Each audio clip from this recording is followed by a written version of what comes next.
আসাম প্রদেশ কংগ্রেস কমিটির সংখ্যালঘু বিভাগের রাজ্য সাধারণ সম্পাদক হিসেবে নিযুক্তি পেলেন আলহাজ মফজিল হোসেন বরভূইয়া। সোমবার আসাম প্রদেশ কংগ্রেস কমিটির সংখ্যালঘু বিভাগের চেয়ারম্যান সালমান খান মফজিলকে এক পত্র যোগে এই নিযুক্তি প্রদান করেন। এতে উচ্ছ্বাস মফজিলের অনুগামীদের মধ্যে। এই দায়িত্ব পাওয়ার পর মফজিল হোসেন বরভূইয়া মঙ্গলবার সংবাদ মাধ্যমের মধ্য দিয়ে আসাম প্রদেশ কংগ্রেস কমিটির সভাপতি গৌরব গগৈ, সংখ্যালঘু বিভাগের চেয়ারম্যান সালমান খান সহ প্রদেশ কংগ্রেস এবং জেলা কংগ্রেসের প্রত্যেক আধিকারিকদের ধন্যবাদ জানিয়ে বলেন, দল আমাকে আসাম প্রদেশ কংগ্রেস কমিটির সংখ্যালঘু বিভাগের রাজ্য সাধারণ সম্পাদক হিসেবে নিযুক্ত করার জন্য আমি আন্তরিক কৃতজ্ঞতা প্রকাশ করছি।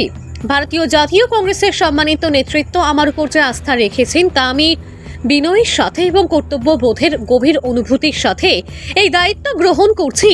এছাড়াও তিনি জানান, বিগত 2 দিন থেকে সোনাই সমষ্টির বন্যা কবলিত এলাকা গিয়ে পরিদর্শন করে নিজের তহবিল থেকে ত্রাণ সামগ্রী বিতরণ করেছেন এবং আগামীতেও সাহায্য করে যাবেন। গতকালকে যে আমাকে অ্যাপয়েন্টমেন্ট দেওয়া হয়েছে আসাম প্রদেশ কংগ্রেস কমিটি মাইনরিটি সেলের স্টেট জেনারেল সেক্রেটারি, এটার জন্য আমি প্রথমে all India Congress committee minority ডিপার্টমেন্টের চেয়ারম্যান ইমরান প্রতাপগড়ি মহাশয়কে আমি অশেষ ধন্যবাদ জানাই। তৎসঙ্গে আসাম প্রদেশ কংগ্রেস কমিটির সভাপতি শ্রী গৌরব গগৈ মহাশয়কে আমি ধন্যবাদ জানাই।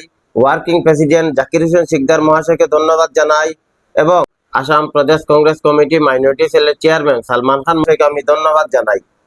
তৎসঙ্গে কাছাড় কংগ্রেস কমিটির অল পদাধিকার সবাইকে আমি ধন্যবাদ জানাই। আমাকে অত গুরুদায়িত্ব, অত বড় একটি দায়িত্ব দেওয়া হয়েছে, তা আমি আজকে থেকে এই দায়িত্বকে আমি সুন্দর সুষ্ঠুভাবে পালন করে যাওয়ার চেষ্টা করব। গত 2-3 দিন থেকে বন্যা পরিস্থিতি যেভাবে পরিস্থিতি খারাপ হয়েছে, বিশেষ করে সোনাই কনস্টিটিউয়েন্সি সোনাই এলাকায় গতকালকে আমরা বাগেহর, বাগপুর, নিয়াইগ্রাম, বাগেহর, সোনাই, দনেহরি বিভিন্ন এলাকায় ক্যাম্পগুলা যেগুলা মানুষের বাড়িঘর জলের তলে আছে, তো স্কুলে নিয়ে হয়েছে, ক্যাম্প হয়েছে, প্রত্যেকটা স্কুলে আমি গিয়েছি এবং গতকালকে কিছুটা রিলিফও দিয়েছি।